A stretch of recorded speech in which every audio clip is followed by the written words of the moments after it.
Joining us right now, the one, the only, never duplicated from Boston, Mass. He is the columnist and manager of the Martial English page. My friend and yours out there, David Amoyal. David, welcome, my friend. What a pleasure to be on with you, Anthony, my dear friend. This is fantastic, especially after a win like today's. A special win, David, but as I've asked all my guests early on, let's put the cards on the table. Let's be honest. I'm the first one to admit I doubted Conte. I doubted this lineup. I doubted that they would win and get a result today. Did you? Well, I'll tell you this. I have followed Conte's coaching career incredibly closely, and I was pretty optimistic today. You know, this was the most Conte win that I can ever think of. It was all about the group. It was all about the tactics and how each individual fit into the group as opposed to individual glory. David, let's talk about it. Today there was a harmony. There was a special character with this group. There was a unity. And when you saw after that goal that Giaccherini scored, this team went absolutely bananas. It was a harmony. Everyone, it seems like, is in sync. They're up against everyone back home in Italy. All the people like myself that doubted them. Today they showed a special character, David.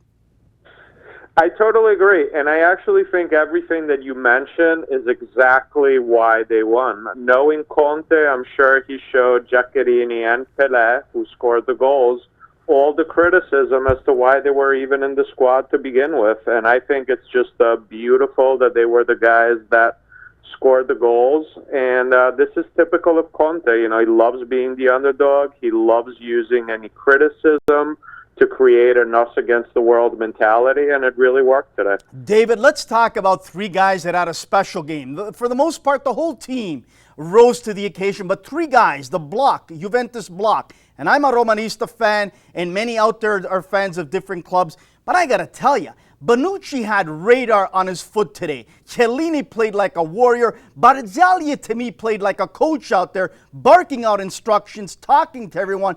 They worked in harmony, David. I think your description is exactly how I would describe it. You know, I think Chiellini's had a rough past few seasons with the injuries, but today he showed why he's so important. Even when he got the yellow card, you know, that tactical foul, that probably would have been a goal for Belgium, and he just rather get the yellow card than give him a chance.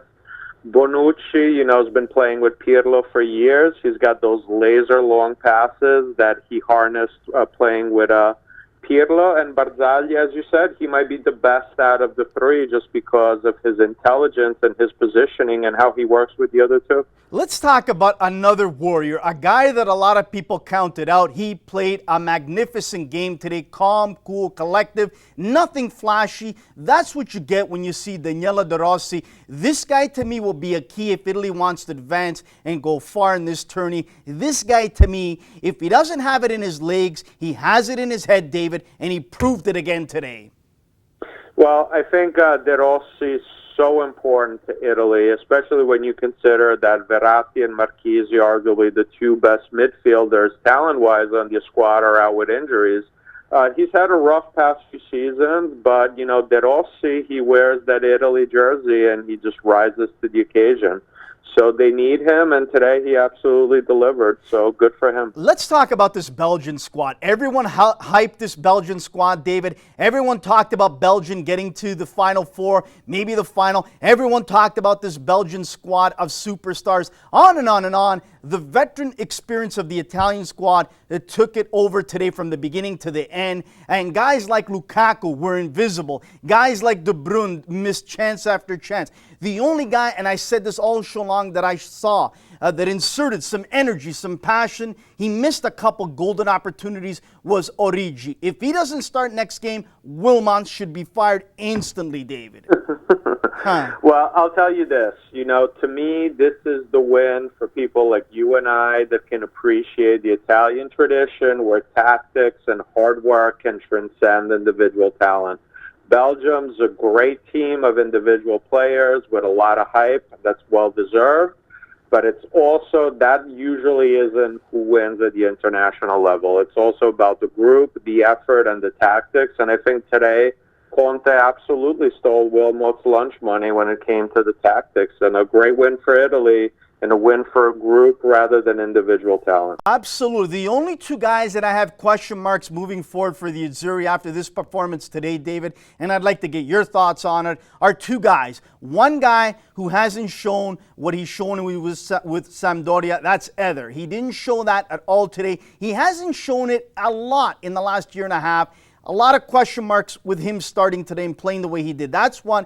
And Darmian, to me, also looked a bit shaky. But I'd actually go back with him and try again. But with Eder, I can't take that chance again.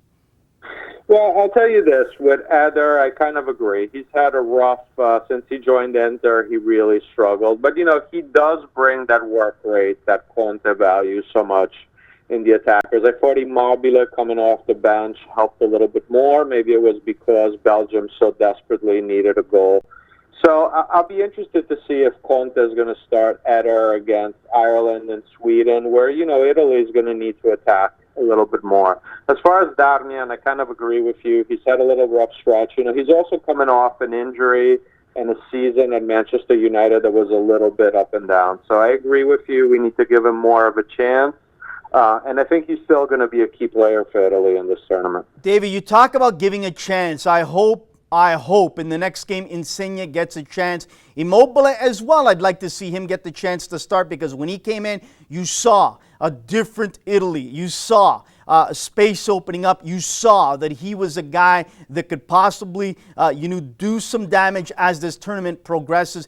But I also want to see Insigne. He tore up Serie A this year, David. Well, Insigne had his best season under new coach Sarri at Napoli. He's been tremendous.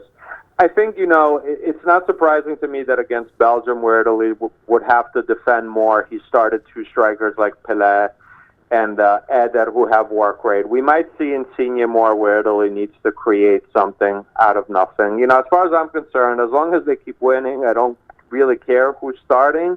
But Insigne is going to be much more valuable once Italy needs to dominate a game a little bit more often. And you could see, I disagreed obviously with Conte not bringing Giovinco. That's an old story. We'll let it die for now. But you could see the work that Conte did behind the scenes leading up to this match. And I'm sure he'll do a ton more work leading up to the next two matches. He broke it down technically, tactically. He had his squad ready. This is a guy that if you sit down at the poker table or at a chess match, he will destroy you inside out with his mind and his heart, David.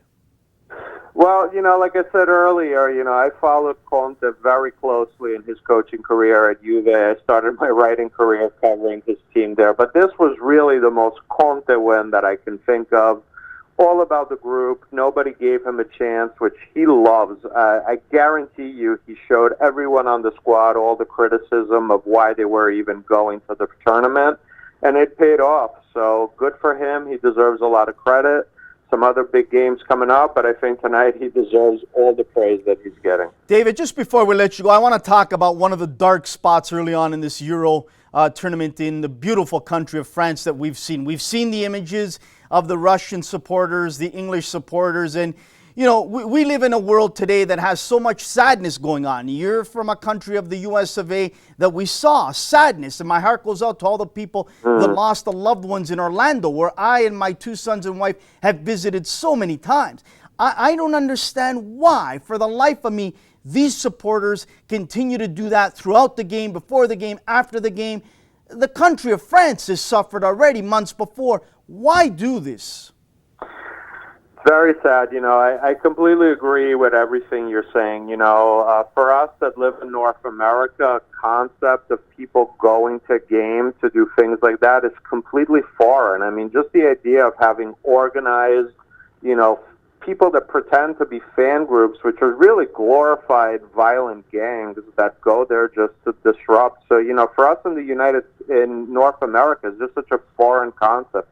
But unfortunately, it's still a big part of the culture in Europe. Unfortunately, this may be just a preview of what we're going to get in the World Cup in Russia. So I think there's definitely reasons to be concerned. Well, very sad, if so, very sad, because we love the sport, but we love our human being, a fellow, a neighbor, much more than any round ball, any game. David, thank you so much for joining us at the last moment. Keep up the great work at DeMarcio's English page. But as we let you go, where can people follow you on Twitter? You got some great stories. You've talked about Morata. You've talked about some other interesting players at the transfer time. Give us a little bit of that taste before we let you go. Great. So please follow me at David Amoyal, AMOYAL.com. You can follow me on DeMarcio's page. I want to take a moment to thank you for all the support and the wonderful people of Toronto. You guys have adopted me and the site so much, and I really, really appreciate your support. And I'm looking up to coming up to a game very soon up in Toronto and seeing you and everyone. So thanks again, everyone, for the support.